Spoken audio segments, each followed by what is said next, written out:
जय राधा माधव कुंज बिहारी।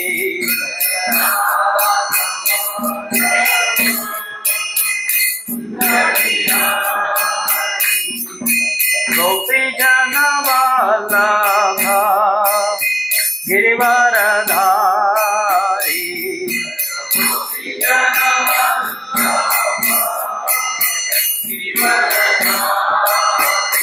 जय गोपी जन वल्लभ गिरिवरधारी।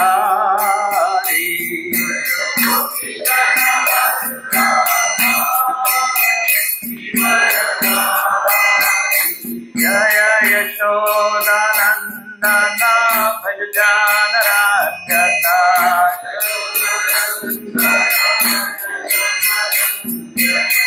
यशोदानंदन भज जानरंजना।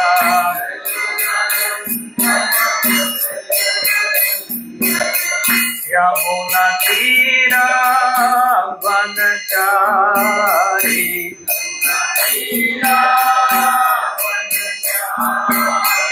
यमुना तीरा वनचारी।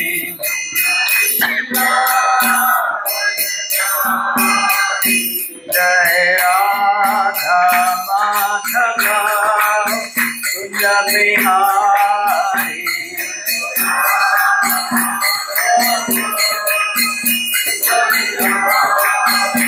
जय Radha Madhav Kunj Bihari.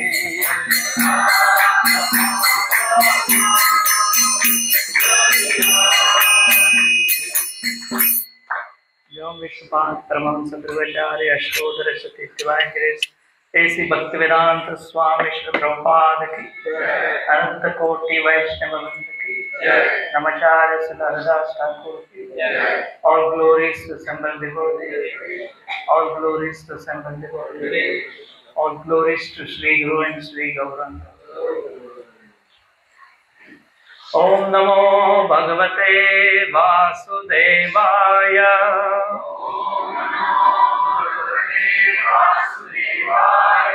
Om Namo Bhagavate Vasudevaya.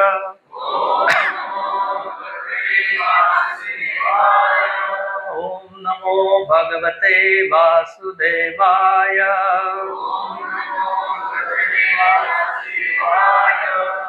Narayanam Namaskrutyam Narom Chaiva Narottamam Devim Saraswatim Vyasam Tatho Jayamudiraye Nashtaprayeshu Bhadreshu Nityam Bhagavata Sevaya Bhagavate Uttama Shloke Bhaktir Bhavati Nestiki.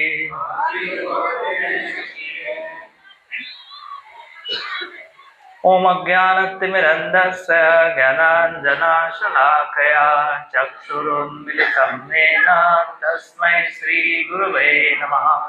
Shri Chaitanya Manovishtam Sthapitam Yena Bhutale Swayam Rupa Kadamayam Datati Svapadantikam Vandeham Shri Guru Shri Yuta Padakamalam Shri Gurum Vaishnavamsha Shri Rupam Sagrajatam Sahagana Raghunathanvitam Tam Sajivam Sadvaitam Savadhutam Parjana Sahitam Krishna Chaitanya Devam Shri Radha Krishna Padan Sahagana Lalita Shri Vishakhanvitam He Krishna Karuna Sindhu Dinabandho Jagatpate Gopesha Gopika Kanta Radha Kanta Namostute Tapta Kanchana Gauraki Radhe Vrindavaneshwari Vrishabhanu Te Devi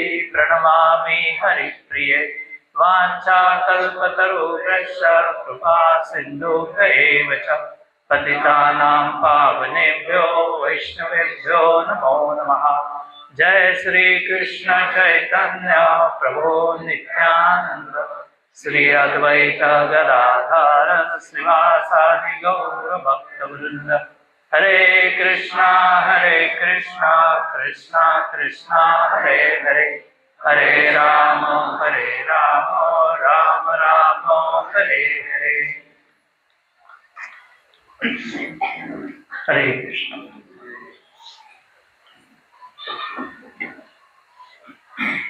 तर या महिन्यात काही दिवसापूर्वीच आपण चैतन्य महाप्रभूंचा अवतीर्ण दिवस साजरा केला। तर तसंच जसं आपण इथे आपला जो देवारा आहे त्या देवाऱ्यामध्ये जे पंचतत्वाचं आपल्याला हे दिसतात, मूर्ती दिसते। तर पंचतत्वाचं जे चित्र आहे त्या चित्रामध्ये श्रीवास ठाकूर आहेत आणि श्रीवास ठाकूर जे आहेत त्यांच्याविषयी आपण आज चर्चा करू, कारण त्यांचा आज अवतीर्ण दिवस आहे। तर त्यांच्याबद्दल एक श्लोक जो आहे तो म्हणजे त्यांचा एक विशेष गुण सांगतो। चैतन्य भागवत म्हणून हा ग्रंथ आहे, वृंदावनदास ठाकूरांनी लिहिलेला आहे। तर त्याच्यामध्ये एका श्लोकात असं वर्णन आहे की त्यात सांगितले की यदि लक्ष्मी भिक्षा करे नगरे नगरे, म्हणजे त्याचा अर्थ काय की समजा लक्ष्मी देवी जी साक्षात सर्व ऐश्वर्याचं प्रतीक आहे, तिच्या आशीर्वादाने सर्व ऐश्वर्य प्राप्त होत असतं, कदाचित तिच्यावरती भीक मागण्याची वेळ येऊ शकते, जे अतिशय असंभवनीय गोष्ट आहे, परंतु ती सुद्धा कदाचित होऊ शकते। तथापि दारिद्र्य तोर नाही के बे तुम्हारा नाही बे घरी, मगर श्रीवास ठाकूर आहेत त्यांच्या घरी मात्र कधीही दारिद्र्य येणार नाही। त्याच्यानंतरची जी ओळ आहे ती आणखीन विशेष ओळ आहे। तर त्याच्यात काय सांगितलंय की विडाल कुकुर आदी तुम्हारा बाडे। तर विडाल्याचा अर्थ होतो मांजर, कुकुर म्हणजे कुत्रा। आता कसं असतं, आपलं घर असतं, घराच्या आसपास आपले काही प्राणी राहत असतात, ते तुम्ही पाळलेले असतील किंवा पाळलेले नसतील सुद्धा। तर त्यांनी काय सांगितले की तुमच्या वाडीमध्ये जे काही कुत्री मांजरे राहतात, सवारे आमाते भक्ती हैवे स्थिर, तर त्यांना सुद्धा मी भक्ती देतो। त्याच्यामध्ये असं सांगितले की तुमच्या घरात जे कोणी राहतात, आता घरातले तर सदस्य झाले, घरात त्यांच्यात आणखीन काही नोकर चाकर असतील ते पण त्याच्यात आलेच, एवढेच नव्हे तर घराच्या आसपास राहणारे जे काही कुत्री मांजर असतील त्यांना सुद्धा भगवंताची भक्ती प्राप्त होते।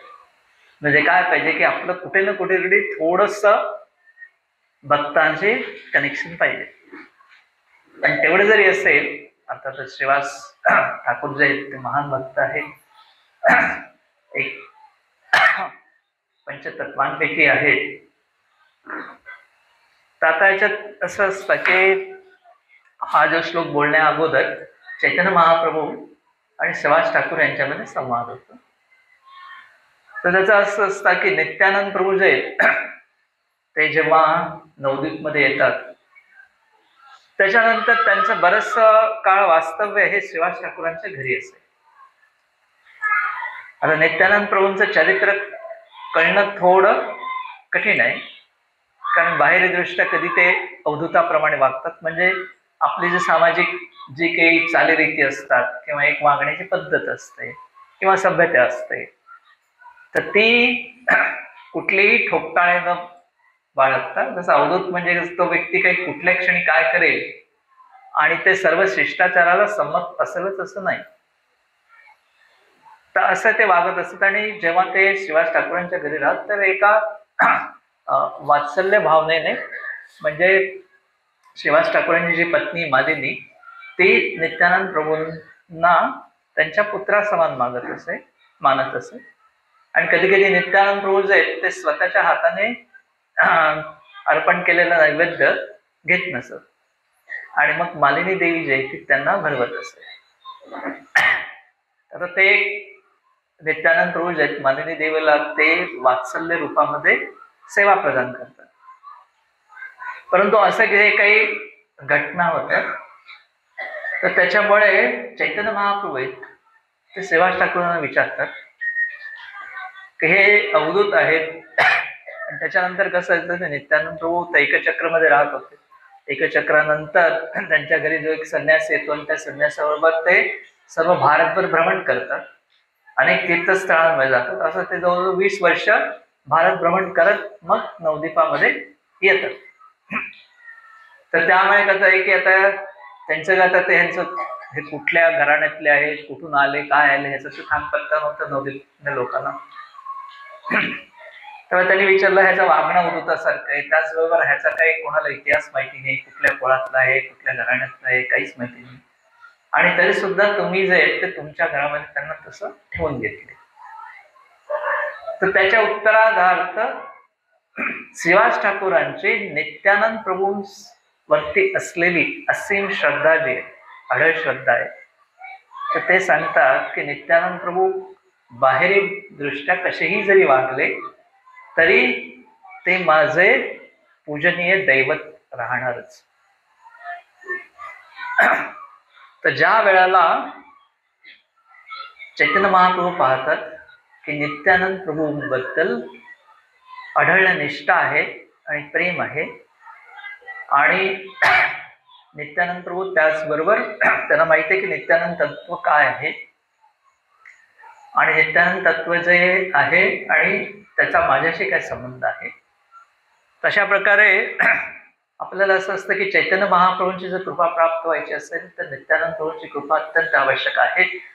आणि जोपर्यंत ती प्राप्त होत नाही तोपर्यंत आपण भक्तीमध्ये व्यवस्थित प्रगती करू नाही शकत. जसा रघुनाथदास गोस्वामी होते तर त्यांनी अनेक प्रयत्न करून पाहिले आपल्या घरातनं निघून चैतन्य महाप्रभूंच्या संगतीत येण्यासाठी, परंतु त्यांचे सगळेच प्रयत्न असफल ठरले. ज्या वेळेला ते नित्यानंद प्रभूंकडे तिथे ते पाणीहट्टी या जागे येतात आणि मग रघुनाथदास गोस्वामींच्या हातून एक नित्यानंद प्रभू आणि त्यांचे उपस्थित सगळे भक्तगण यांच्यासाठी एक चिडादही जो उत्सव होतो तो होतो.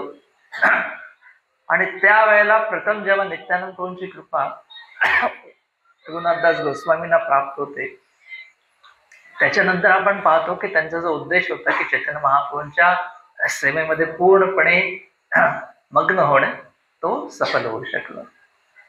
कारण बऱ्याच जणांना कसं वाटतं की आपण डायरेक्ट चैतन्य महाप्रभूंची भक्ती करू शकतो, पूजा करू शकतो, त्यांनाच मानू शकतो.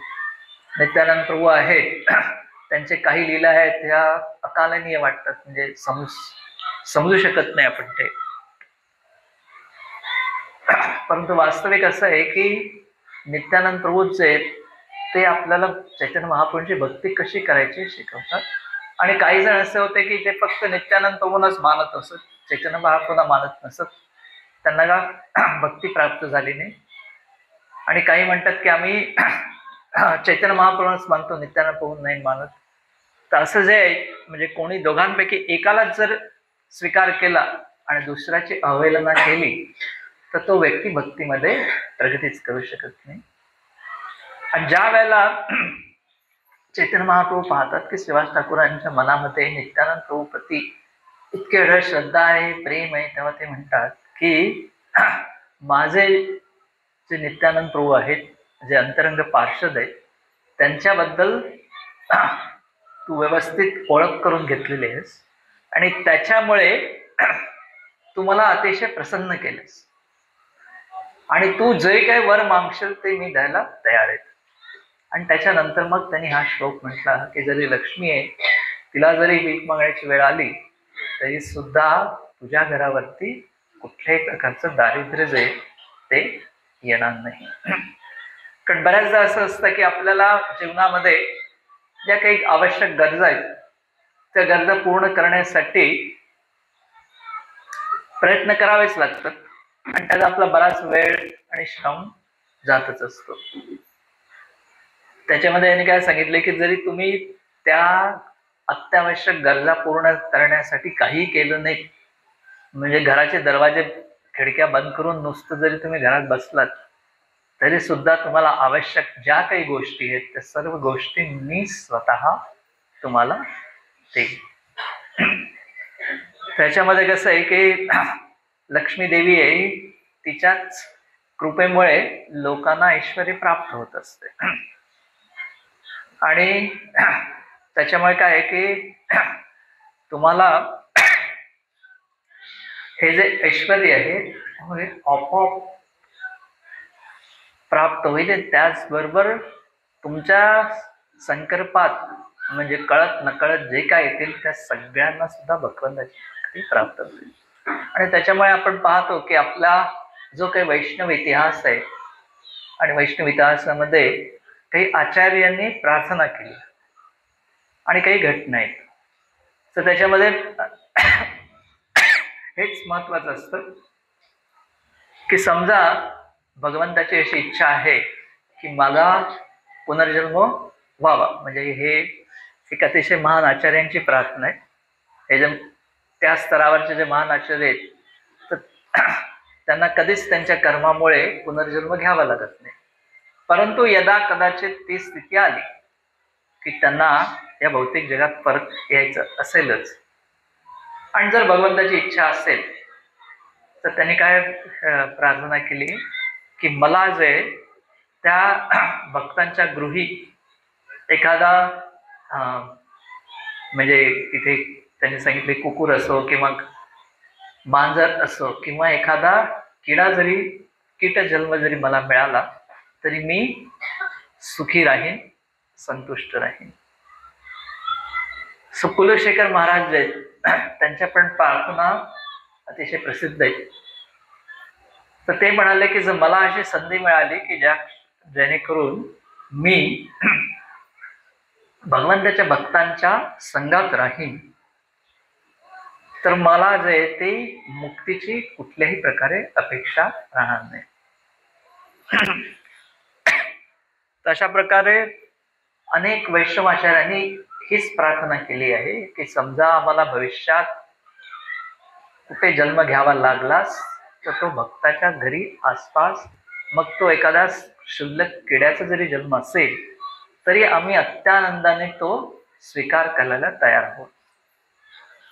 त्यामुळे अशी जी प्रार्थना आपण वास्तव आचार्यांनी केलेली आहे तर त्याच्या मागे हा एक प्रकारचं शास्त्र आधारच आहे की ज्याच्यात आपण स्पष्ट पाहतो की भगवंत ते स्वतः हे आश्वासन देतात. आणि चैतन्य लीलेमध्ये हे स्पष्ट सांगितले. असाच एक प्रसंग येतो की ज्याच्यामध्ये पुन्हा चैतन्य महाप्रभू आहेत ते श्रीवास ठाकूरांना सांगतात की गीतेमधला जो एक श्लोक आहे की अनन्यश्चिंतयन्तो माम ये जना पर्युपासते तेषां नित्याभियुक्तानां योगक्षेमं वहाम्यहम्.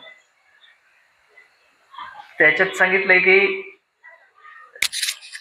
चैतन्य महाप्रभू आहेत ते श्रीवास ठाकूरांना सांगतात की गीता शास्त्र जे ते तुम्ही वाचलेलं आहे आणि त्याच्यानंतर गीतेमध्ये मी हे स्वतः वचन दिलेलं आहे की माझ्या भक्तांकडे जी काही कमतरता असेल तर मी ती स्वतः पुरी करतो. तर त्याच्यात त्यांनी काय सांगितलंय की भिक्षा देई मुई माथा वहिया आणि सेवकेर दास मोहार बडप्रिय. म्हणजे त्याचा अर्थ त्यांनी काय सांगितलंय की आता हा अनन्य चिंतन श्लोक आहे की तर भगवान सांगतात मी त्यांच्या सगळ्या गरजा ज्या आहेत त्या पुरा करतो. पण इथे चैतन्य महाप्रभू काय सांगतात किंवा एखाद्या भक्ताच्या घरी काही कमी असेल तर त्याला जे काय आवश्यक आहे ते मी माझ्या डोक्यावरती त्याचा म्हणजे आता समजा टोपली असेल तर टोपलीत त्याच्या सगळ्या आवश्यक गोष्टी ठेवीन आणि स्वतः जाऊन त्याच्या द्वारात जाऊन त्याच्या घरी जाऊन त्या मी पोचवीन. एवढं आश्वासन भगवंतांनी दिले की मी स्वतः वैयक्तिकरित्या त्या सर्व गोष्टी माझ्या स्वतःच्या डोक्यावरती ठेवीन आणि त्याच्या घरी पोचवीन आणि यात काही संशय नाही, नक्की हे होणारच. आणि त्यात त्यांनी सांगितलं सेवेकर दास मोहार बड प्रिय. म्हणजे काय तर माझ्या सेवकांचा सेवक जो आहे तो मला अतिशय प्रिय आहे आणि तो नक्कीच त्याला भक्ती प्राप्त होणार यात कुठलाही संशय ते मात्रही नाही, असं भगवंतांनी स्पष्ट सांगितलं. आणि त्याच्यामध्ये आपण बघू की हे जे तत्व सांगितले आणि तेच चैतन्य लीलेमध्ये कसं काय उदाहरणाने सिद्ध झाले. तसं श्रीवास ठाकूर जे त्यांचे कपडे शिवणारा एक जो शिंपी होता तो यवन परिवारातला होता आणि त्याला सुद्धा चैतन्य महाप्रभूंचं खरं रूप आहे ते समजू शकलं, दर्शन घेऊ शकलं. आता आपल्याला माहिती आहे की या जातीतले लोक जे आहेत ते मांसाहार करतात, अनेक गोष्टी करतात, परंतु त्यांचं काय श्रीवास ठाकूरांबद्दल कनेक्शन होतं तर केवळ त्यांच्या घरातले कपडे जे आहेत ते शिवत असत. आणि त्याच्यामध्ये त्यांनी सांगितलं की त्याच्यामुळे आपण पाहिलं तर चैतन्य महाप्रभू जे आहेत त्यांचं साक्षात स्वरूप जे आहे ते त्याच्यासमोर प्रगट करतात आणि तो जो अत्यानंदाने ओरडू लागतो की मला भगवंताचं हे सुंदर रूप जे आहे ते दिसलेलं आहे. त्याच्यामध्ये आपण पाहतो की ही एक अतिशय सुंदर लीला आहे की या व्यक्तीचे योग्यता काहीच नाही, या व्यक्तीची भक्ती काहीच नाही, यांनी काहीच केलेलं नाही, परंतु तरी सुद्धा ह्याला ही गोष्ट प्राप्त झालेली आहे. परंतु काही गोष्टींमध्ये कसं असतं की थोड्या थोड्या एक्सेप्शन्स असतात.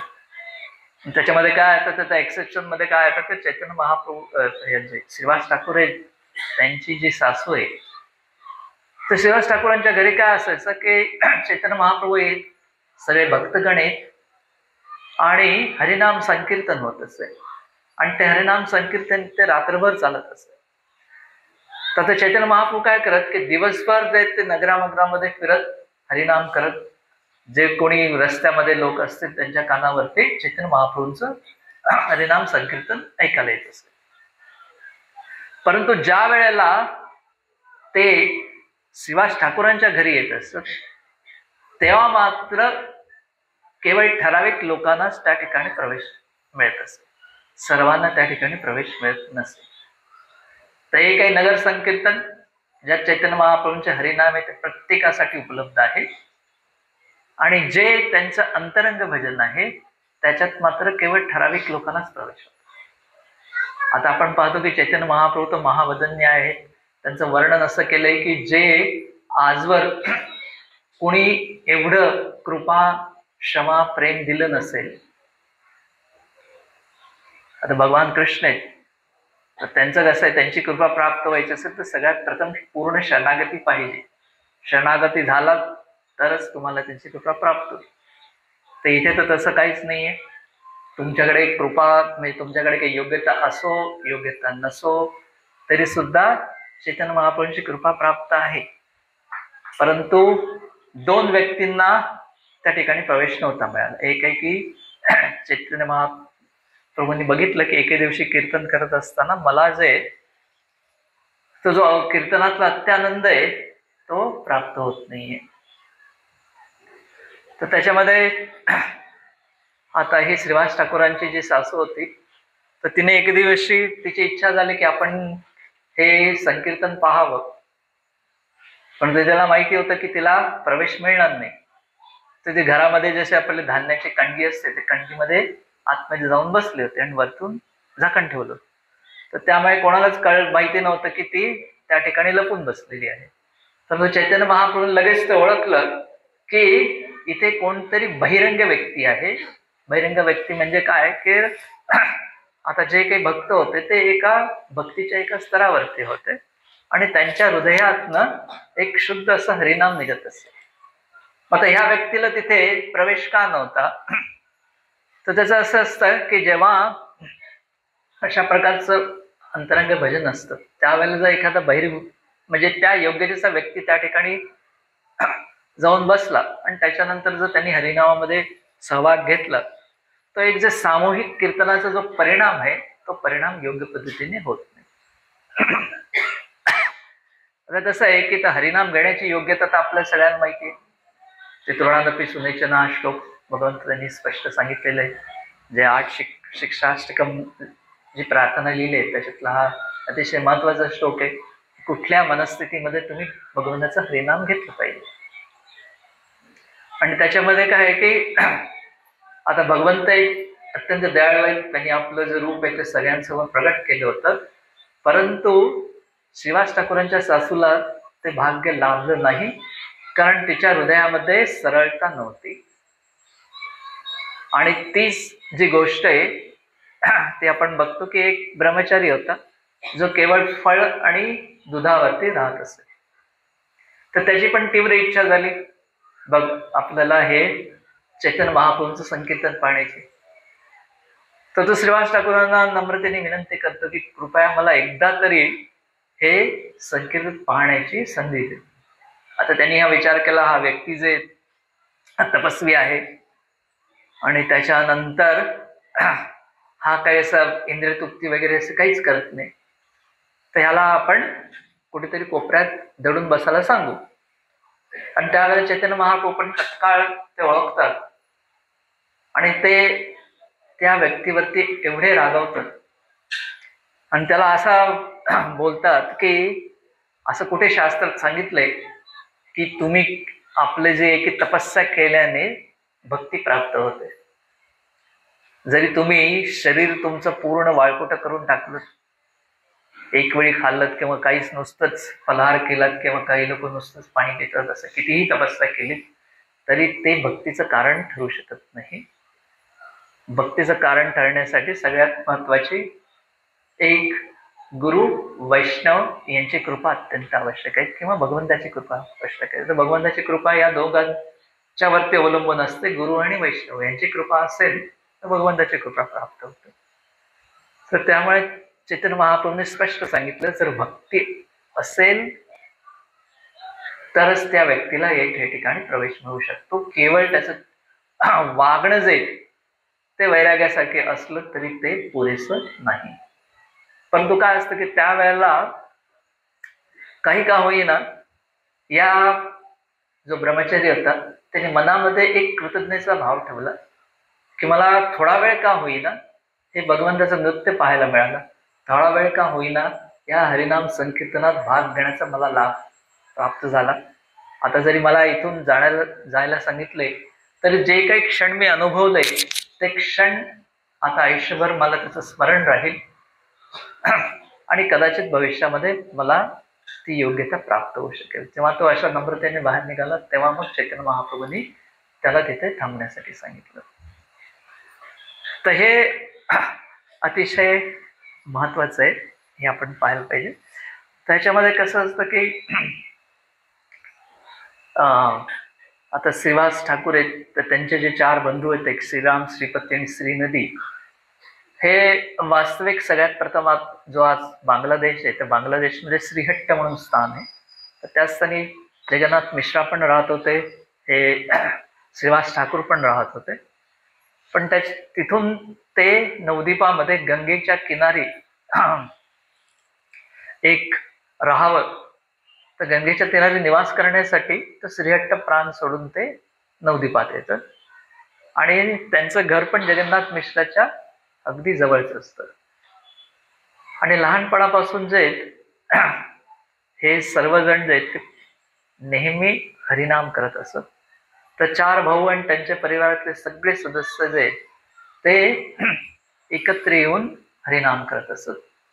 आणि ज्या वेळेला चैतन्य महाप्रभू संन्यास ग्रहण करतात तेव्हा श्रीवास ठाकूरांना नवदीपमध्ये राहणं असह्य होतं कारण त्यावेळेला त्यांची स्थिती अशी होते की जेव्हा अत्यंतिक प्रेम असतं तर त्यावेळेला काय असतं, ती व्यक्ती मग तिथे नसेल परंतु त्या व्यक्तीचं सतत स्मरण होत असत. जसं कृष्ण लीलेमध्ये नंदबाबा जे ते घरात बसायचे नंदभवन मध्ये.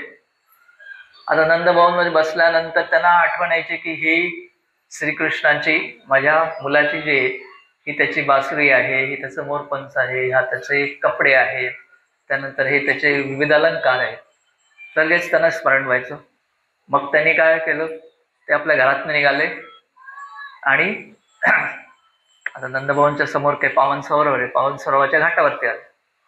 तिकडे आल्यानंतर मग त्यांना लगेच तिथल्या लीलेचं स्मरण व्हायचं की इथेच आपण जे ते कृष्ण बलराम या दोघांना इथे आपण स्नान करत असू, त्यानंतर इथे आपण त्यांच्याबरोबर हे अनेक उत्सव साजरे केले. ते मला ठीक आहे, आता हे नंदगाव आहे सोडून आपण बाहेर जाऊ. आणखीन बाहेर चालत चालत निघतात, येतात गोवर्धनावरती. आता गोवर्धन पर्वतावरती आल्यानंतर लगेच त्यांना गोवर्धन लीलेचं स्मरण होतं आणि मग सगळ्या गोवर्धनच्या लीला आठवतात. त्यानंतर त्यांना आणखीन पुढे दुसऱ्या वनात जातात, तेव्हा त्यांना आठवतं, अरे इथे लहान असताना मी कृष्णाबरोबर आलो होतो, इथे आपण गायी चारल्या होत्या, त्यानंतर इथे ही लीला झाली, तिथे ती लीला झाली.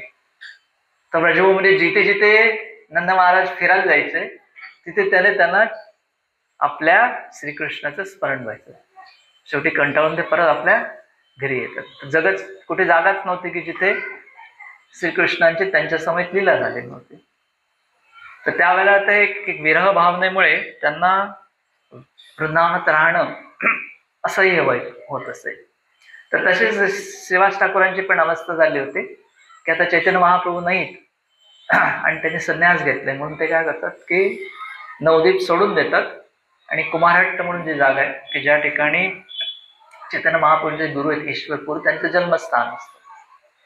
तर तेव्हा श्रीवास ठाकूर वाटतं की कधी ना कधी ते गुरुला भेटण्यासाठी गुरुच्या जन्मस्थानी येतीलच नक्की.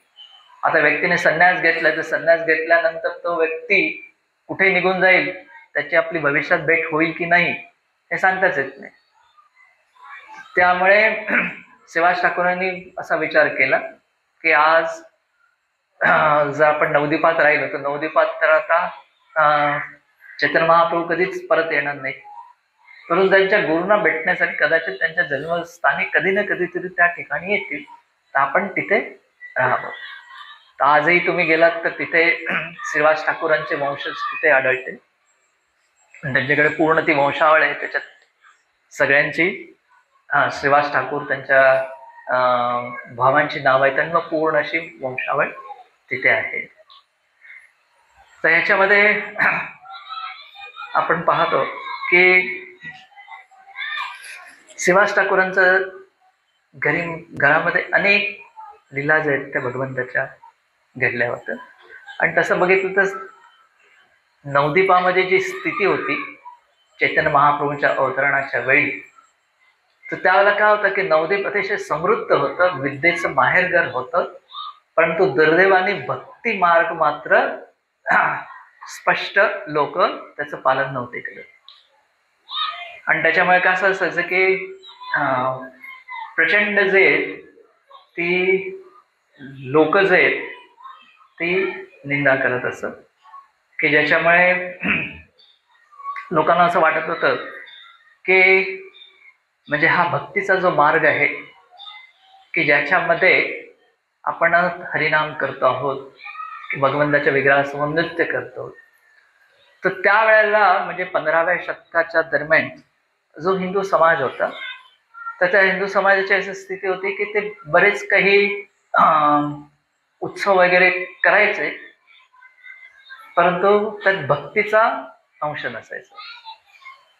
म्हणजे काही लोक इथे गीता भागवत वरती प्रवचन करायचे किंवा रामायण वरती प्रवचन करायचे, महाभारतावरती प्रवचन करायचे, पण त्याच्यात भक्तीचा कुठेच उल्लेख नसायचा. तर केवळ एक कथा रहस्य म्हणून तेच करायचे. तर असं अनेक जण जे ते वेगवेगळ्या पद्धतीने जे ते या गोष्टी करत असत. परंतु चैतन्य महाप्रभू जे त्यांनी काय केलं, बघितलं की आता ही अशी स्थिती आहे. आणि तुम्ही जर तो काळ बघितलात तर त्या काळामध्ये जेव्हा श्रीवास ठाकूरांच्या घरी उच्च स्वरामध्ये म्हणजे मोठ्याने हरिनाम घेतलं जात असे आणि नृत्य केलं जात असे, तर ह्या दोन्ही गोष्टी आहेत त्या तथाकथित स्मार्त समाजाला पटत नसत. तर त्यांचं म्हणणं असं होतं की आम्ही संपूर्ण गीता वाचली आहे, संपूर्ण भागवत वाचले, पण तो आम्हाला कुठेच असं आढळलं नाही की मोठ्याने भगवंताचं नाव घेतलं पाहिजे किंवा भगवंताच्या नामस्मरणामध्ये नृत्य केलं पाहिजे.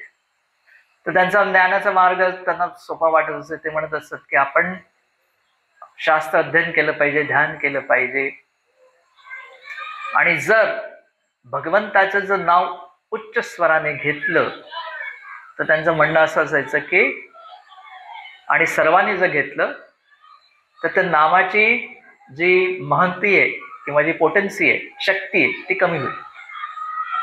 म्हणजे वास्तविक जे चैतन्य महाप्रभूंना करायचं होतं त्याच्या विरुद्ध या लोकांचं मत येत असत. आणि त्याच्यामुळे जेव्हा श्रीवास ठाकूरांच्या घरी त्यांचे 4 भाऊ मिळून जे सुंदर असं हरिकीर्तन करत असत, तर त्याच्यावरती तथाकथित हिंदू समाज जो आहे तर अनेक प्रकारचे आक्षेप घेत असे. ते म्हणत असं, एकादशीच्या दिवशी पूर्ण रात्रभर जागरण केलं, कीर्तन केलं तर ठीक आहे, तो आमच्या प्रशा अशी आहे की जेव्हा कुठली देवीची पूजा येते, मंगलहरी देवी, विषहरी देवी आहे, त्यांच्या उत्सवामध्ये आम्ही रात्रभर कीर्तन करतो, परंतु दररोज कीर्तन करणं हे तर कुठेच लिहिलेलं नाही. आणि त्याचबरोबर आम्हाला आता हा निमाई पंडित आहे, हा अगोदर जो आहे तो अतिशय हा होता, म्हणजे चांगला होता. त्याच्यानंतर जो गयाला गेला, गयेवरनं आल्यानंतर तो जो आहे तो उच्च स्वरामध्ये इतकं कीर्तन करतो, स्वतःला पहिले आता गौरहरी म्हणून त्यांनी नाव धारण केले आणि नगरामगरात दिवसभर कीर्तन करत असतो. आम्हाला माहिती नाही हा खातो काय, यांच्याकडे एवढी शक्ती येते कुठून. दिवसभर हरिनाम करतात, रात्रभर हरिनाम करतात, त्यानंतर नृत्य करतात. त्या नृत्यामध्ये ते भरपूर उड्या मारतात, कित्येक वेळा ते जमिनीवरती धाड करून पडतात, पण तरी सुद्धा ह्यांचं कीर्तन हे चालूच राहत. आणि त्याच्या ह्याने काय केलं की अशा पद्धतीने ते नेहमी श्रीवास ठाकूरांना टोकून बोलत असत की आम्हाला वाटतं की आमच्या शास्त्रात जसं सांगितलंय की जो चातुर्मास आहे त्या चातुर्मासामध्ये भगवान विष्णू जे आहेत ते झोपतात, आणि आता जर तुम्ही अशा पद्धतीने जोराने कीर्तन केलं तर भगवंताची झोपमोड होईल. भगवंताची झोपमोड झाली तर ते जगामध्ये दुर्भिक्ष निर्माण करतील, काही दुष्काळ निर्माण करतील आणि आपल्या सगळ्यांना त्याचा त्रास होईल. आता ही जी गोष्ट आहे, कुठले लोक बोलतायत तर ज्या वेळेला साक्षात भगवंत त्यांच्या गावामध्ये उपस्थित आहेत आणि त्यांनी केलेलं हरिनाम त्यांना ऐकायला येते, पण तरी सुद्धा त्यांच्यावरती एक काडीचा परिणाम होत नाहीये आणि ते जे आहेत ते उलट भगवंताची आणि भक्तांची निंदाच करत आहेत. त्याच्यासाठी काय सांगितलंय की एक सुंदर श्लोक आहे, त्याच्यात काय सांगितलंय, आता समजा एखादा व्यक्ती आंधळा असेल. आता आपण काय करतो, आता आपल्याला काही पाहायचं असेल तर आपल्याला काहीतरी दिवा घेतो, टॉर्च लावतो, किंवा आपल्याला आपला स्वतःचा चेहरा बघायचा असेल तर आरसा घेतो, तर आरशामध्ये आपल्याला आपला चेहरा दिसतो. आता जर एखादा व्यक्ती आंधळा असेल तर त्याच्यासमोर तुम्ही कितीही दिवा लावलात किंवा त्याच्यासमोर आरसा धरलात त्याला काहीच दिसणार. तर तसंच एखादा व्यक्ती आहे त्याच्या हृदयामध्ये भक्ती नसेल आणि त्याच्यासमोर जर साक्षात भगवंत जरी उपस्थित असले तरी त्याला काहीच फायदा होत नाही. कारण काय आहे की ज्या वेळेला भगवंताची आपल्यावरती कृपा होते त्याच वेळी आपण भगवंतांना समजू शकतो, ओळखू शकतो, भगवंताची महानता कळू शकतो. आता लोक असं म्हणतात की आम्हाला तुम्ही देव दाखवून द्या किंवा भगवंत कोण आहेत आमचा जे विश्वास नाही, पण इथे काय साक्षात चैतन्य महाप्रभूंसारखे परम दयाळू व्यक्ती त्या ठिकाणी उपस्थित आहेत, पण तरी सुद्धा त्यांना भगवंत ओळखू येत नाही. त्यामुळे जर व्यक्ती नास्तिक असेल तर त्याच्यासमोर साक्षात भगवंत प्रगट जरी झाले तरी त्याचं त्याला काहीच पाहिजे नाही. त्याच्यासाठी काय आहे तर एक भगवत कृपा पाहिजे, वैष्णवांची कृपा पाहिजे किंवा गुरुची कृपा पाहिजे. त्या तिघांची कृपा असेल तरच तुम्ही भगवंतांना ओळखू शकाल. अन्यथा आंधळा व्यक्ती जसं पाहू शकत नाही तसं साक्षात भगवंत समोर असून नास्तिक व्यक्ती भगवंतांना ओळखू नाही शकत. आता शिशुपाल आहे, आता भगवंतांचं सुंदर असं आपण वर्णन करतो, भगवंतांचे अगणित गुण आहेत, त्या गुणांची जे आहे ती सहस्त्रमुखाने जे आहेत ती अनंतदेव त्याची प्रशंसा करतच असतात, पण ते गुण पूर्ण होत नाही. त्याचं वर्णन आहे ते अथांग असं वर्णन आहे, ते पूर्ण होत शकत नाही. तर असे जे भगवंत आहेत, तर अनेक साधू संत आहेत त्यांची स्तुती करतात, अनेक शास्त्र लिहिले आहेत त्यांच्या स्तुतीपर. पण शिशुपालाच्या समोर साक्षात भगवान श्रीकृष्ण होते, पण त्यांना काय दिसलं तर केवळ त्यांचे दुर्गुण, म्हणजे जे दुर्गुण नाहीच आहेत तरी सुद्धा त्यांना ते दुर्गुण दिसायला लागेल. आता म्हणजे गोवर्धन पर्वत आहे, तर सगळ्यांना माहिती आहे गोवर्धन पर्वत विशाल पर्वत आहे आणि मोठे मोठे त्याच्यात शिला आहे. आणि द्वापर युगामध्ये तर आज जो आपण गोवर्धन पर्वत पाहतो त्याच्यापेक्षा कितीतरी मोठ्या पटीने पर्वत तिथे होता. परंतु ज्या वेळेला शिशुपाल निंदा करत होता तेव्हा त्यांनी काय वर्णन केलं तर हा जो लोक म्हणतात की गोवर्धनधारी म्हणजे त्यांनी भगवंतांनी गोवर्धन पर्वत धारण केला. आता शिशुपाल काय म्हणतो की जसं आपलं वाळूचं घर असतं ना, जे वाळवी लागते वाळवीचं घर करतं, तर तसं दिमक्का ढेर म्हणजे हे तो पर्वत नसून एक वाळवीने खाल्लेला असा एक पोकळ असा वाळूळ आहे, अशा पद्धतीने तो त्याचं वर्णन करतो. नंतर कालिया नाग आहे, तर कालिया नागाकडे एवढं विष होतं की म्हणजे तो आहे नदीमध्ये आतमध्ये यमुनाच्या जळामध्ये, वरून जर एखादा पक्षी जरी गेला तरी तो लगेच मृत होऊन खाली पडत असतो. तर अशा अतिशय विषारी जो साप आहे, तर त्याला शिशुपाल काय म्हणायचं होतं की तर पाण्यात आपले छोटेसे वॉटर स्नेक म्हणतो ना, पाण्यातला साप म्हणतो, तसा तो पाण्यातला साप आहे. तर कालिया दहन त्यांनी केलं. कालिया नागाला जे ते भगवंताची कृपा प्राप्त झाली, त्यांनी ती जागा सोडली, विषमुक्त झाली, पुन्हा लोक जे ते यमुना जळ पिऊ शकले. तर त्याचं वर्णन शिशुपालाने एक वॉटर स्नेक या उद्देशाने केलं. तर त्याचा अर्थ असा असतो की जोपर्यंत आपल्याला कुठे ना कुठेतरी भगवंताच्या भक्तांशी संकल्प असेल आणि कळत नकळत जरी आपल्याला त्यांची कृपा प्राप्त झाली तरी आपलं आयुष्य जे येते पूर्ण यशस्वी होऊ शकतं. नाहीतर समोर साक्षात भगवंत असूनही आपण भगवंतांना ओळखू नाही शकत. त्याच्यामध्ये आपण पाहतो की अशा पद्धतीने आणखीन एक जी लीला होते की या म्हणजे सांगण्याचा मुख्य उद्देश आहे की त्यांच्या घरी हरिनाम होत असे, परंतु त्यावेळेच्या हिंदू समाजातले जे लोक आहेत ते अतिशय कठोर निंदा श्रीवास ठाकूरांवरती करत असत आणि त्याचबरोबर त्यांच्यावरती अनेक प्रकारचे आरोप पण लावायचे आणि त्यांचं चारित्र्य हे योग्य नाही हे करण्यासाठी म्हणजे जे तांत्रिक लोक जी काही साधन सामुग्री वापरतात ते त्यांच्या घराच्या समोर नेऊन ठेवत की जेणेकरून त्यांचं चारित्र्य आहे त्याला कुठे ना कुठेतरी कलंक लागेल. तर या सर्व अशा प्रकारची निंदा, त्यानंतर अपप्रचार करायचं, चारित्र्य हनन करायचे, सगळे प्रकार जे आहेत ते श्रीवास ठाकूर सहन करतात केवळ एकाच उद्देशाने की जेणेकरून मी गौर निताय जे त्यांची सेवा करू शकतो.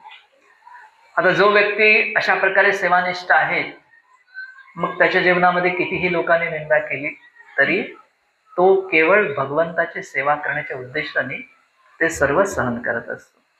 तर तसंच काही 5-6 पाखंडी जे ब्राह्मण होते ते एके दिवशी चांद काझेकडे जातात आणि त्यांना हे सगळं वर्णन करतात की कसा जो श्रीवास जो आहे की जे शास्त्रात लिहिले ते शास्त्रानुसार यांचं वर्णन नाहीये, आणि हे लोक जे आहेत तो हिंदू धर्म भ्रष्ट करत आहेत, आणि तुम्ही आता राज्यकर्ते आहात, तुमची ही जबाबदारी आहे की समाजाचे कल्याण तुमच्या हातात आहे, आणि त्यामुळे तुम्ही ह्या श्रीवास ठाकूर बद्दल काहीतरी कारवाई करा. तशा पद्धतीने म्हणजे आपल्या समाजाचे लोक जे काझीकडे जाऊन तक्रार करतात, तर मग काझी जो आहे ते पुढे हरिनाम संकीर्तन करण्यासाठी प्रतिबंध करतो. पण तो नित्यानंद चैतन्य महाप्रभू जे तो एक हरिनाम संकीर्तन करून काझीचं पण हृदय परिवर्तित करतात.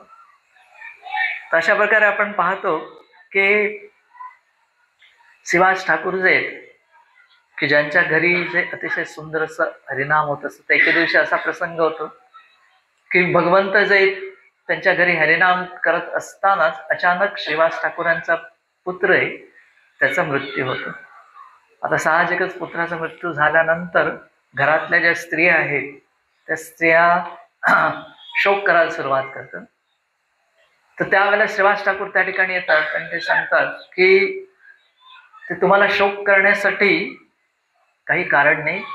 कारण काय, तर आपल्या घरामध्ये भगवंताच्या पवित्र हरिनामाचं कीर्तन होतंय, आणि त्याचबरोबर साक्षात व्रजेंद्र नंदन जे कृष्ण जे ते आपल्या घरामध्ये नृत्य करत आहेत, हरिनाम संकीर्तन करत आहेत. अशा वेळी जर एखाद्याने आपला देह सोडला तर त्याच्यासारखं परमभाग्य दुसरं कुठलंच नाही. आणि हे म्हणजे सांगण्याची गरजच नाही की त्या जीवाला परमगती आपोआपच प्राप्त झालेली आहे. तर त्यामुळे भौतिक शोक करण्याची काही आवश्यकता नाही. आणि जर तुम्ही शोक करायला सुरुवात केली तर त्यांनी चैतन्य महाप्रभूंच्या नृत्यामध्ये विघ्न येईल. जर त्यांना ही वार्ता कळली तर लगेच ते आपलं कीर्तन थांबवतील, आणि त्याच्यामुळे काय होईल की अतिशय सुंदर चाललेलं भगवंत जे अत्यानंदात कीर्तन करते, तर भगवंताच्या आनंदामध्ये आपण आडकाठी करू. तसं केल्यानंतर फार मोठ्या मुश्किलतेने त्यांच्या परिवारातले सदस्य आहेत ते आपलं दुःख आवरतात.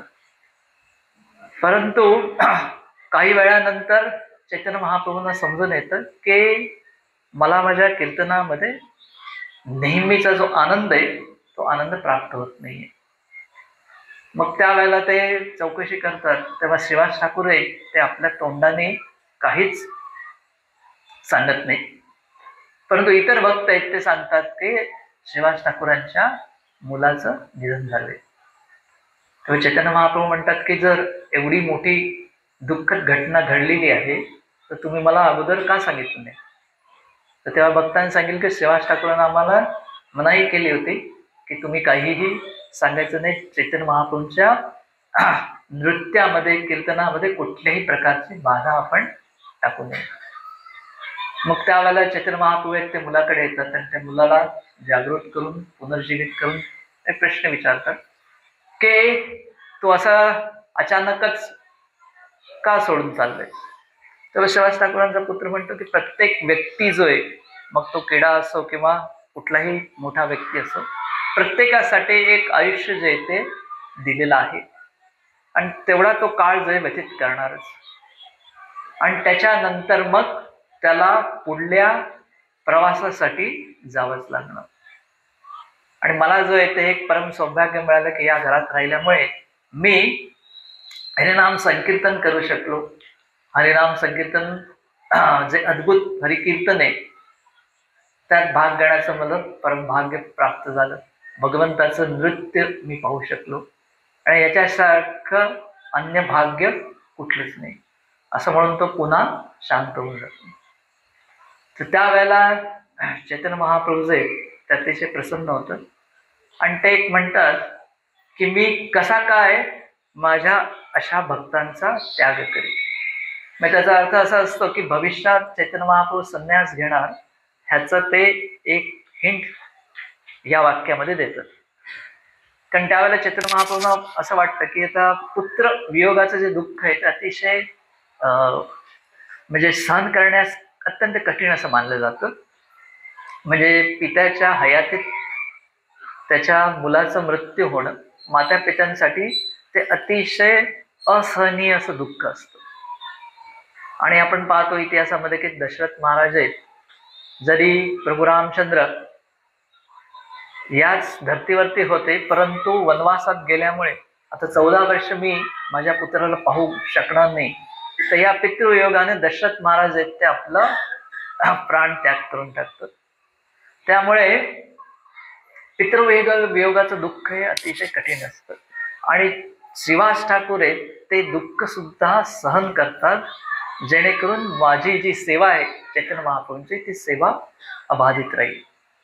तर अशा भक्तांचा विरह मला होईल, तर अशा भक्तांची संगत सोडून मला भविष्यामध्ये संन्यास घ्यावा लागणार आहे.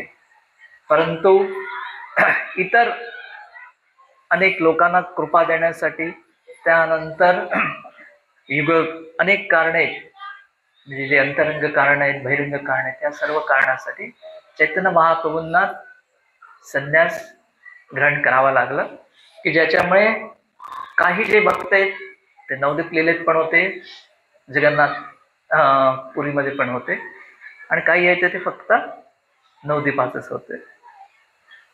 तर अशा प्रकारे श्रीवास ठाकूर आहेत त्यांच्या घरातच एक सुंदर अशी व्यासपूजा होते, की ज्यावेळेला नित्यानंद प्रभू प्रथम नंदनाचार्यांच्या घरी त्यांची भेट होते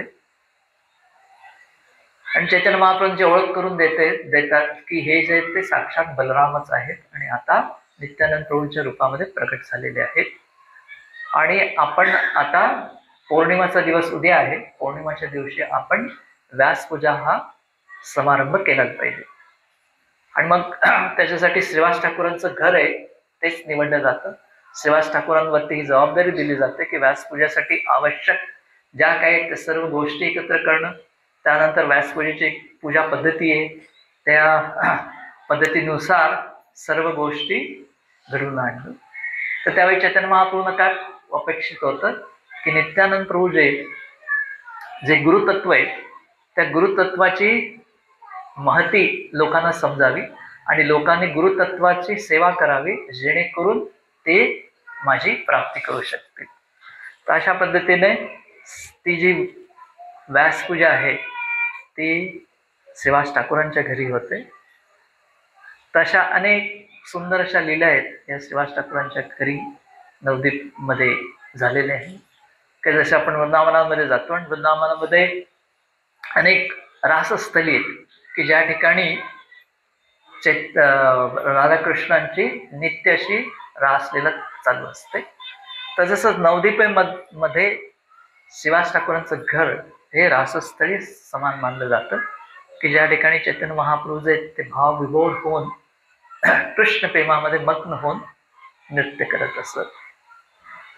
तसा हे जे हरिनाम आहे हे अतिशय महत्वाचं आहे. आणि याच्यासाठी चैतन्य महाप्रभूंचे आपल्याला शिक्षाष्टकम एक जी प्रार्थना आहे ती सांगितली. आता चैतन्य महाप्रभूंनी जी शिक्षा दिली त्याच्यावरती अनेक ग्रंथ आहेत. म्हणजे आता चैतन्य भागवत आहे ते वृंदावन दास ठाकूरांनी लिहिलेलं आहे आणि ते नित्यानंद प्रभूंचे शिष्य होते आणि श्रीवास ठाकूरांची जी नारायणी होती त्याचे ते पुत्र होते. त्यांनी मुरारी गुप्तांची जी दिनचर्या होती, त्यांनी जी डायरी लिहिली होती त्यांच्याकडनं माहिती घेतली. त्याचबरोबर नित्यानंद प्रभू दत्ताचार्य श्रीवास ठाकूर यांच्याकडून जी चैतन्य लीला श्रवण केली ती त्यांनी चैतन्य भागवत मध्ये वर्णित केली होती. चैतन्य चरितामृतमध्ये जे कृष्णदास कविराज गोस्वामी त्यांनी स्वरूप दामोदर गोस्वामी जी डायरी लिहिली होती जी रघुनाथदास गोस्वामींकडे आली होती त्याच्या आधारे चैतन्य चरितामृत ग्रंथ लिहिला. तर या ग्रंथामध्ये आपण पाहतो की त्यात लीला आहे, चरित्र आहे, शिक्षा आहे, शिकवणूक आहे, तत्व आहे आणि सिद्धांत सुद्धा त्याच्यात मिळतो. चैतन्य मंगल हा ग्रंथ आहे जो नरहरी सरकार ठाकूर आहेत त्यांचे जे लोचनदास म्हणून शिष्य होते त्यांनी तो लिहिला आहे आणि त्यांनी सुद्धा मुरारी गुप्तांचा जो डायरी होती त्याच्या आधारित लिहिलं. आणि त्याच्यानंतर आपण पाहतो की आता नरोत्तम दास ठाकूर आहेत त्यांनी प्रार्थना आणि प्रेम भक्ती चंद्रिका हे 2 पुस्तकं लिहिलेली आहेत की ज्याच्यामध्ये नरोत्तम दास ठाकूरांचे गुरु आहेत ते लोचनदास गोस्वामी आहेत. लोचनदास गोस्वामी जे आहेत ते चैतन्य महाप्रभूंचे पार्षद गण आहेत, त्यांनी स्वतः चैतन्य महाप्रभूंची लीला पाहिली आणि ती जी आहे ती नरोत्तम दास ठाकूरांनी सांगितलं आणि त्याच्या ती जी आहे ती आजही आपल्याला प्रार्थना प्रेम भक्ती चंद्रिका याच्यात प्राप्त होते. तसंच सनातन गोस्वामी आहेत जे चैतन्य महाप्रभूंना वाराणसीमध्ये काशीमध्ये भेटतात आणि दशाश्वमेध घाटावरती जेव्हा त्यांची चर्चा होते तर ती जी चर्चा आहे ती सनातन गोस्वामीने जे काही अनेक ग्रंथ लिहिले, वैष्णव तोषणी आहेत, बृहद भागवतामृत आहे, तर सर्व याच्यामध्ये चैतन्य महाप्रभूंनी जे काही त्यांना शिकवण दिली तर चैतन्य महाप्रभूंनी सूत्र रूपात सांगितली आणि मग सनातन गोस्वामींनी त्या सूत्रांवरती चिंतन करून विस्तारित करून ते ग्रंथ लिहिले.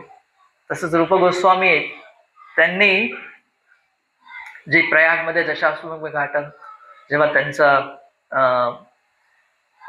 चैतन्य महाप्रभूंशी मुलाखत झाली त्यावेळेला 2 महिन्यात जे काही त्यांनी चैतन्य महाप्रभूंना ज्ञान ग्रहण केलं सूत्र रूपात ते अनेक ग्रंथांमध्ये भक्तिरसामृत सिंधू आहे, उज्ज्वल नीलमणी आहे, ललित माधव आहे, विदग्ध माधव ही पुस्तके, पद्यावली आहेत. तशा याच्यामध्ये रूप गोस्वामींनी ग्रंथ लिहिले. आता रूप गोस्वामीने भक्तिरसामृत ग्रंथ लिहिला, 20 वर्ष चिंतन केल्यानंतर त्यांनी आपल्याला एक तो भक्तिरसामृत ग्रंथ लिहिलेला. म्हणजे चैतन्य महाप्रभूंनी जे त्यांना सांगितलं त्याच्यावरती 20 वर्ष चिंतन करून आणि इतर गोस्वामीवर चर्चा करून त्यांनी तो ग्रंथ आपल्याला दिलेला आहे. तशा प्रकारे गोपाल भट्ट गोस्वामी, जीव गोस्वामी त्यांनी पण अनेक पुस्तकं लिहिलेली आहेत ज्याच्यातनं आपल्याला चैतन्य महाप्रभूंच्या सिद्धांताविषयी, शिकवण्याविषयी सर्व काही माहिती प्राप्त होते. तर त्याच्यामुळे आपल्याकडे विपुल ग्रंथसंपदा आहे की चैतन्य महाप्रभूंची जी शिकवणूक आहे ती समजण्यासाठी. आणि चैतन्य महाप्रभूंनी स्वतःला फक्त एक शिष्टाष्टकम सांगितलं की ज्याच्यामध्ये फक्त 8 कडवी लिहिले, पण त्या 8 कडव्यांमध्ये अतिशय महत्वाचा असा अर्थ त्यात दिलाय की कसं आहे, एक साधक आहे तो हरिनाम घ्यायला सुरुवात करतो, अनर्थ निवृत्तीपासून अत्यंत उच्च भावभक्तीच्या किंवा प्रेम स्तरावरती तो कसा हळूहळू प्रगत होऊ शकतो. हे सर्व जे एक ते शिक्षाष्टकामध्ये स्पष्ट तिथे सांगितले. आणि जर आपण ते सर्व व्यवस्थित त्याचं हे केलं तर ते सगळ्यात प्रथम म्हणजे चेतो दर्पण वाजन हा श्लोक येतो. याला स्पष्ट सांगितलंय की कसं भगवंताचं हरिनाम घेतलं, कारण भगवंत आणि भगवंताच्या नावामध्ये काही फरक नाही. ज्या वेळेला तुम्ही भगवंताचे भजन कराल तेव्हा आपोआपच आपलं हृदय जे ते स्वच्छ होत जाईल आणि जे भगवंताविषयी प्रेम आहे ते त्याच्यामध्ये स्थापन होईल. त्याच्यानंतर म्हणजे जे भवसागर आहे ते भवसागरातनं आपण कृष्ण प्रेम सागरामध्ये स्थलांतरित होऊ शकतो. त्यानंतर नामनाकारी जो हे आहे की भगवंताचं सर्व जी शक्ती आहे ती त्यांच्या नावामध्ये हे झालेली आहे. आणि त्याच्यामध्ये काय की या नावासाठी कुठलीही काल नाही आहे, स्थान नाही आहे किंवा पात्रता योग्यता काहीच नाही आहे. एवढं सक्षम असं हरिनाम आपल्याला प्राप्त होत असतं, परंतु केवळ आपल्या हातून काही अपराध घडत असल्यामुळे, जे लहान अपराध घडत असल्यामुळे आपण या क्षणी भगवंताच्या नावाचा जो अनुभव आहे तो अनुभव किंवा त्याची जी रुची आहे, त्याची चव आहे ती आपल्याला येऊ नाही शकत. आणि त्याच्यानंतर हे सांगितलं की तृणागती सुनिचन श्लोकामध्ये स्पष्ट सांगितलंय की मनस्थिती कशी असली पाहिजे, अत्यंत नम्रता पाहिजे, सहिष्णुता पाहिजे. आणि ह्या जर 2 गोष्टी असतील तरच तुमच्या हृदयामध्ये निरंतर तुम्ही भगवंताचं हरिनाम घेऊ शकता. आणि जसं आपण चर्चा केली की सेवक म्हणजे दासांचा दास जर आपण झालो तरच आपण भगवंताचं हरिनाम आहे ते घेऊ शकतो. त्याचबरोबर दुसरा नंतरचा जो श्लोक आहे न धनम न जनम न सुंदरी, त्या श्लोकात स्पष्ट सांगितलंय की या जर भौतिक गोष्टी आपल्या हृदयामध्ये असतील तर भगवंताची कृपा आपल्याला कधीच प्राप्त होणार नाही. त्याच्यामध्ये स्पष्ट सांगितले की कुठलीही धन एक्सपेक्ट करू नका, प्रतिष्ठा किंवा जन एक्सपेक्ट करू नका, आणि तरच आणि त्याचबरोबर मुक्तीची सुद्धा अपेक्षा नाही, किंवा अशी पण अपेक्षा नाही की बाबा मला परत या भौतिक जगामध्ये येण्याची इच्छा नाही. या सर्व भौतिक गोष्टी इच्छा ज्या त्या भौतिक आहे त्या सर्व सोडून द्यावे लागतील, तरच कृष्ण प्रेम आहे ते प्राप्त होऊ शकतो. त्यानंतर ऐनंद तनुजा हा श्लोक आहे ज्याच्यामध्ये सांगितलंय की आपण जे ते भगवंताच्या चरण कमलावरती जे एक धुळीचा कण आहे एवढ्या यत्किंच जे ते आपलं हे आहे, आणि अत्यंत उत्साहाने भविष्यात आपल्याला नक्कीच भगवंताची कृपा प्राप्त होईल याची आपण प्रतीक्षा करणं आवश्यक आहे. आणि त्यानंतर जो नयनम गदश्रुदाया हा श्लोक आहे ज्याच्यामध्ये जो कोणी हे पहिल्या 5 स्टेप्स व्यवस्थित फॉलो करेल त्याच्या नक्कीच त्याच्या शरीरामध्ये अष्टसात्विक विकार जे ते प्रकट होणारच. आणि मग ज्या व्यक्तीला अशा प्रकारचं या उच्च स्तर प्राप्त झाले तर त्याची स्थिती नंतरच्या 2 श्लोकात सांगितले. मग त्या व्यक्तीच्या मनामध्ये कुठलीही भोग करण्याची प्रवृत्ती राहत नाही. आता जगामध्ये ज्या काही गोष्टी आहेत त्या कशा मी केवळ कृष्ण आणि केवळ कृष्णाच्याच सेवेमध्ये कसे वापरीन एवढीच त्याच्या मनामध्ये इच्छा राहते. तर ही जी इच्छा आहे केवळ कृष्ण विरहाने तयार होत असतं. त्याला बाकीचं सगळं जग हे शून्य वाटतं आणि सगळ्या गोष्टी केवळ कृष्ण सेवेतच वापरण्याची इच्छा राहते. आणि मग शेवटी असं आहे की आश्लेष्य वा पादरतून म्हटलं काय तर भगवंताची कृपा प्राप्त हो अथवा न हो मी जे तो त्यांचा दासच राहणार. भगवंत हे माझे परमपूज्य राहतीलच आणि कृपा प्राप्त हो किंवा न हो मी कुठलीही अट न ठेवता अनकंडिशनल ज्याला आपण म्हणतो विना अट जे ही माझी भगवंताची सेवा राहणार. तर अशा प्रकारचं जे हरिनाम आहे हे हरिनाम आपल्याला भगवंताने आपल्याला चैतन्य महाप्रभूच्या रूपामध्ये दिलेलं आहे. आणि हे हरिनाम योग्य रीतीने प्राप्त होण्यासाठी आणि आपल्याला कधीही भक्ती मार्गातनं आपण विमुख न होण्यासाठी आज जी आपण चर्चा केली की जे श्रीवास ठाकूरांच्या बद्दल चैतन्य महाप्रभूंनी सांगितले की ह्यांच्या घरात जरी कुठला क्षुल्लक प्राणी जरी असेल, आता प्राणी कुठली भक्ती करणं, पण तो केवळ तो माझ्या अतिशय उच्च कोटीच्या भक्तांच्या घरात आहे तर त्याला सुद्धा भगवंताची भक्ती प्राप्त होते. तर हा जो आहे भगवंताचा एक अत्यंत प्रेमळ असा स्वभाव आहे की त्यामुळे भगवंतांना त्यांचा भक्त तर प्रिय वाटतोच, तर भक्ताच्या आसपास जे काही लोक आहेत ते सुद्धा त्यांना अतिशय प्रिय असतात. तर हे जे श्रीवास ठाकूर आहेत त्यांना हे अतिशय सुंदर असं वरदान भगवंतांनी दिले. आणि त्याद्वारे आपल्याला पण एक महत्वाची शिकवण दिलेली आहे की हा एक मार्ग आहे. जर आपल्याकडे कुठली योग्यता नसेल, आणखीन काही आपण करू शकत नसू, तरी केवळ अशा प्रकारच्या भक्तांच्या सानिध्यात जर आपण राहिलो तर आपल्याला या युगामध्ये कसं आजच्या दिवसात कसं आहे तर आपण शिला प्रभुपादांच्या सेवेमध्ये राहिलो आणि शिवा प्रभुपादांनी निर्माण केलेल्या संस्थेत कुठल्या ना कुठल्या तरी प्रकारे आपण सेवा करत राहिलो तर नक्कीच प्रभुपादांच्या आशीर्वादाने आपण आपलं जीवन जे ते परिपूर्ण करू शकतो. हरे कृष्ण.